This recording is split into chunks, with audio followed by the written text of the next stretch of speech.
दोस्तों, हमारी आज की कहानी का नाम है जादुई पेड़। बहुत समय पहले की बात है। वाजिद नगर में एक राजा राज्य करते थे। चंद्रिका वहाँ की दासी थी। चंद्रिका की एक छोटी बेटी भी थी। चंद्रिका महारानी की सेवा करती और उसकी बेटी महारानी की बेटी के साथ खेलती रहती। यह सब देखकर महारानी ने चंद्रिका से कहा, देखो चंद्रिका, तुम्हारी बेटी मेरी बेटी के साथ कितने प्यार से खेल रही है। इस पर चंद्रिका कहती, जी महारानी, मैं एक दासी हूँ और मेरी बेटी राजकुमारी के साथ खेल रही है। मुझे यह सब अजीब लग रहा है, कहीं कोई अनर्थ ना हो जाए। क्या बोल रही हो तुम भी? देखो कितने प्यार से खेलने में व्यस्त हैं दोनों। अगले दिन सभा में राजा बैठे हुए होते। अचानक एक सैनिक आकर राजा को समाचार देता है, हे राजन, हमारे राज्य में एक बहुत ही गंभीर बीमारी फैल गई है।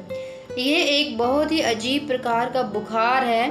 अगर इससे संपर्क में कोई दूसरा व्यक्ति आता है तो वह भी इस बीमारी से ग्रसित हो जाता है। यह सुनकर राजा अत्यंत दुविधा में पड़ जाते हैं और कहते हैं, हमारे राज्य के राज्य वैद्य कहाँ हैं? इतने में राज्य वैद्य वहाँ उपस्थित हो जाते हैं। महाराज, मैं यहाँ हूँ। दरअसल मैं रोगियों को परख रहा था। मेरे पास इस बीमारी का अभी कोई इलाज नहीं है। मैंने देखा है कि यह बीमारी बहुत तेजी से बढ़ रही है और आसपास के लोगों को भी अपना शिकार बना रही है। महाराज कुछ समय तक सोचते हैं और कहते हैं, सेनापति, पूरे राज्य में ऐलान करवा दो कि कोई भी व्यक्ति दूसरे व्यक्ति से नहीं मिलेगा। सभी आपस में दो हाथ फैसला बनाकर रखेंगे। महाराज के आदेशानुसार सेनापति कुछ सैनिकों को लेकर राज्य में जाते हैं और ढोल बजाकर आदेश करता है कि गांव का कोई भी व्यक्ति दूसरे व्यक्ति के नजदीक नहीं जाएगा और परस्पर दो हाथ की दूरी भी बनाकर रखेगा। महाराज सभा में से अपने कक्ष में आते हैं।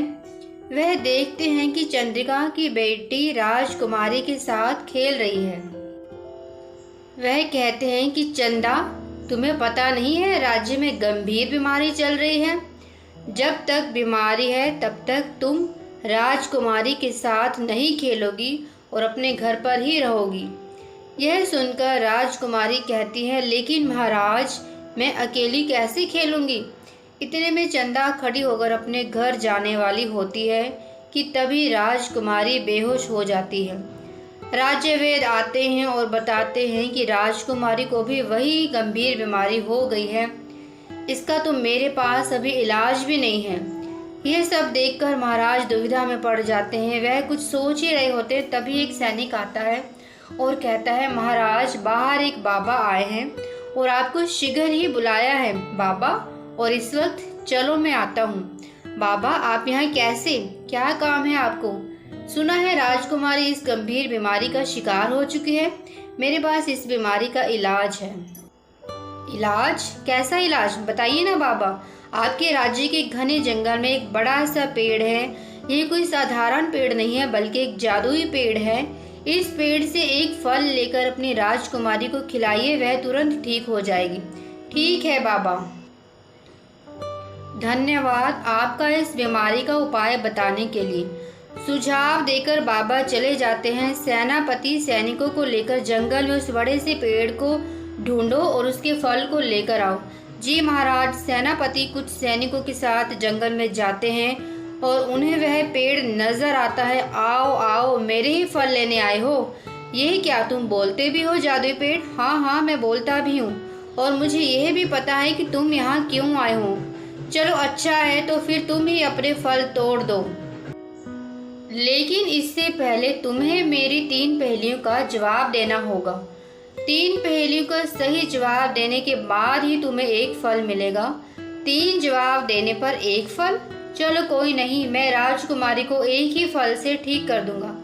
चलो पूछो अपनी पहेलियां। वह क्या है जिसका कर्ज चुकाया जा सकता है, लेकिन माता पिता के बिना इस कर्ज को नहीं चुकाया जा सकता? अरे नहीं, मुझे तो इस पहेली का जवाब नहीं पता। चलो अगली पहेली पूछो। ऐसा क्या है जो समुद्र के तल में रहता है और पानी के छूने से ही मर जाता है? मुझे इस पहेली का जवाब भी नहीं पता। तो चलो तीसरी पहेली बताओ।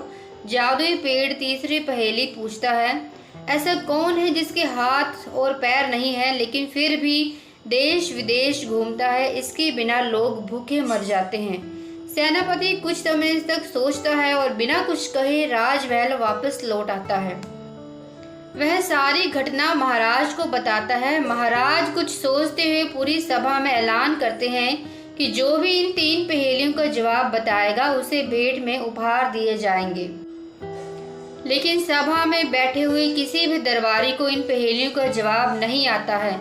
महाराज गुस्सा होते हुए कहते हैं कि मेरी सभा में सभी मूर्ख ही भरे हैं, चलो तुम्हें तो मैं बाद में देख लूंगा। इधर चंद्रिका अपनी बेटी को डांटते हुए कहती है, मना किया था ना मैंने, वह बड़े लोग हैं, अगर उनकी राजकुमारी को कुछ भी होगा तो सारा इल्जाम तुम पर ही आएगा। नहीं माँ, राजकुमारी मेरी वजह से बीमार है, मैं जाऊंगी और उन्हें ठीक करके ही वापस लौट आऊंगी। चंदा महाराज के पास जाती है और कहती है, महाराज मैं जाऊंगी उस जादुई पेड़ के पास और उसकी तीनों पहेलियों का जवाब दूंगी और बदले में उस जादुई फल को लेकर आऊंगी जिससे राजकुमारी ठीक हो जाएगी। महाराज थोड़ा सोचते हुए बोलते हैं, अच्छा ठीक है, वैसे मुझे पता है तुमसे नहीं होगा, लेकिन फिर भी तुम्हें एक अवसर देता हूँ।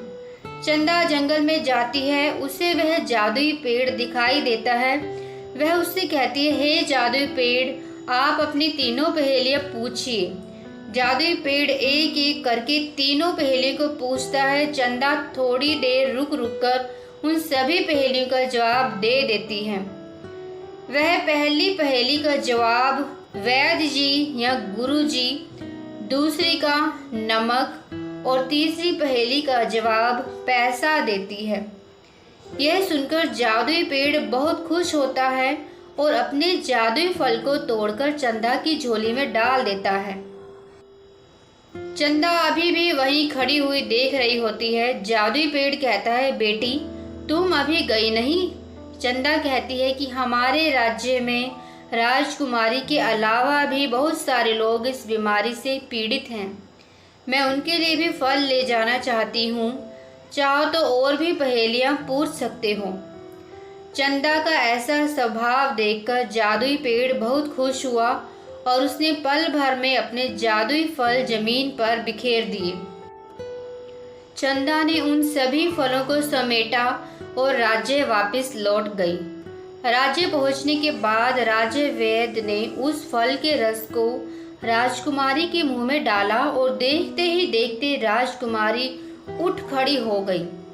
यह देखकर महाराज और महारानी बहुत खुश हुए। महाराज चंदा से कहते हैं, बेटी मुझे माफ कर दो, मैं तुम्हें समझ नहीं पाया। आज से तुम भी मेरी बेटी हो। अब से मेरी एक नहीं बल्कि 2-2 बेटियां हैं। महाराज चंदा को गले लगाते हैं और राजकुमारी यह सब देखकर बहुत खुश होती है। अगर आपको मेरी कहानी पसंद आई हो तो प्लीज़ मेरे चैनल को सब्सक्राइब करें और कमेंट में ज़रूर बताएं कि कैसी लगी मेरी ये कहानी।